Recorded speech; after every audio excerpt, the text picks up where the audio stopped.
Bom dia, galerinha do primeiro ano. Vamos mais um vídeo sobre gases, variáveis de estado. Tá? O que esses variáveis de estado é o parâmetro que define o comportamento de um determinado gás. Tá? Um determinado gás. Quais são os parâmetros? O primeiro que nós estamos vendo aqui é a pressão. Segundo, temperatura e volume. Tá? O primeiro, pressão. Pressão devido, vários gases presentes na nossa atmosfera, ele fornece uma pressão na nossa atmosfera. Então, eu chamo de pressão atmosférica. Essa pressão atmosférica é representada por ATM, tá? A unidade de medida. Mas também ela pode ser representada por centímetros de mercúrio e milímetros de mercúrio. As mais usadas são essa do ATM e essa de milímetros de mercúrio. 1 ATM é igual a 76 centímetros de mercúrio e 760 milímetros de mercúrio. Ah, então a pressão. E a pressão, quanto mais próximo à superfície da Terra, mais próximo, do nível do mar, mais próximo ao nível do mar, maior pressão.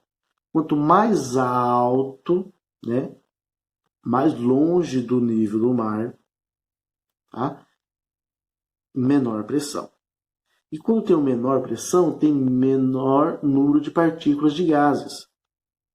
Tá? Então, lá no Everest, tem menor partícula de gases. Por isso que os alpinistas, quando vai escalar, eles têm que levar oxigênio. Ou um jogador de futebol vai jogar na Bolívia ou no Peru, que tem grandes altitudes, ele tem que fazer o quê? Ele tem que chegar uns dias antes, para acostumar, porque lá tem menor quantidade de partículas de gás, porque a pressão lá em cima é menor. No nível do mar, a pressão é maior e os gases estão mais concentrados. Tá? Eu vou fazer um exemplo aqui, tá lá. Dentre os valores a seguir, indique a pressão mais elevada. Então ele colocou alguns aqui, ó. Colocou 5 itens. 1,2 atm, 700 ml de mercúrio, 80 centímetros de mercúrio, 0,8 atm e 70 centímetros de mercúrio. Notem que duas já está convertida, o atm e atm. A primeira já é 1,5, 1,2 e a letra D 0,8. 1,2 é maior, então 0,8 já está fora.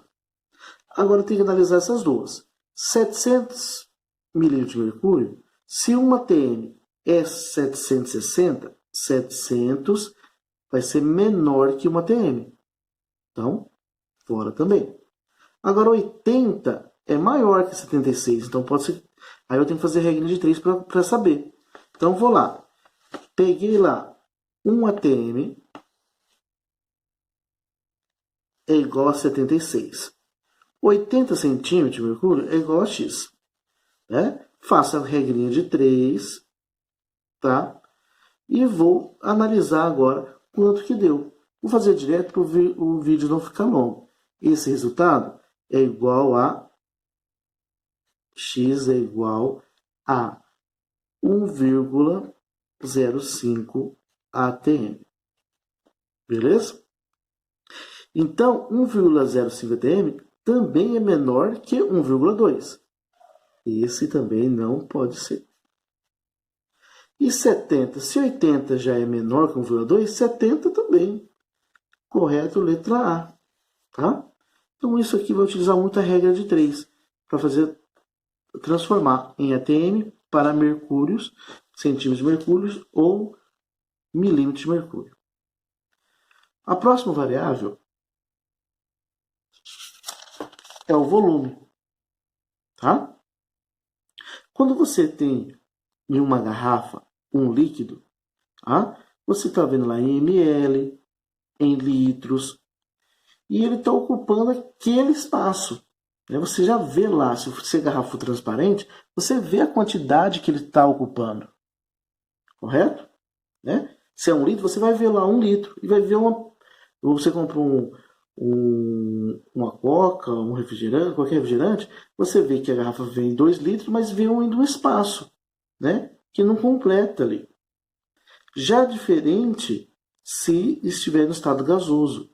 O estado gasoso, ele preenche todo o espaço da garrafa, tá? Ocupa todo o espaço, tá? Todo o espaço da garrafa é ocupado pela substância, pelo gás, diferentemente do líquido, que não ocupa todo o espaço. Beleza? E ele é medido, as unidades de medida é em metros cúbicos, que é igual a 1.000 litros, que é igual a 1.000 decímetros cúbicos. Tá? Uma outra variável é a temperatura. Tá? A temperatura, eu até digo, maior temperatura, maior agitação. Tá? Então, quanto maior a temperatura, maior o gás vai estar em agitação. Maior velocidade das partículas também. É igual você encher um balão. Se você encher um balão e colocar perto de um lugar que está quente, ou colocar perto de uma lâmpada ou de uma chama, esse balão, a tendência tem o mesmo volume. Só que como você colocou, ele tem o mesmo volume, deixou 2 balões com o mesmo volume, a mesma quantidade de gás, mas você deixou perto de uma estrutura quente. Esse balão, parece que vai inflando. Ele aumenta o volume. Ele aumenta o volume porque aumenta a agitação, e é por causa da velocidade das partículas. E aí ela fica... Vamos lá. Então, quando você pega um balão e coloca na geladeira, tá? Ele vai resfriar e ele vai diminuir o volume, tá? Porque diminui a agitação das moléculas. Diminuindo a agitação das moléculas, diminui sua velocidade e aí o volume do balão diminui. A temperatura ela é representada em Kelvin. Só que no Brasil ela é representada em graus Celsius. Então eu tenho que transformar graus Celsius para Kelvin. Tá? Como que eu faço isso? Eu uso essa fórmula. Temperatura de Kelvin é igual a temperatura de graus Celsius mais 273. Transforma em graus para Kelvin. Então eu tenho um exemplo aqui. Um corpo apresenta uma temperatura de 37 graus. Se essa temperatura fosse medida em Kelvin, encontraremos um valor igual a... Aí eu fiz aqui, ó. Peguei a temperatura de Kelvin que eu quero achar, 37 mais 273, deu um total de 310. Então, 37 graus... Então, 37 graus em Kelvin é igual a 310 Kelvin. Ok? Até a próxima. Tchau, obrigado.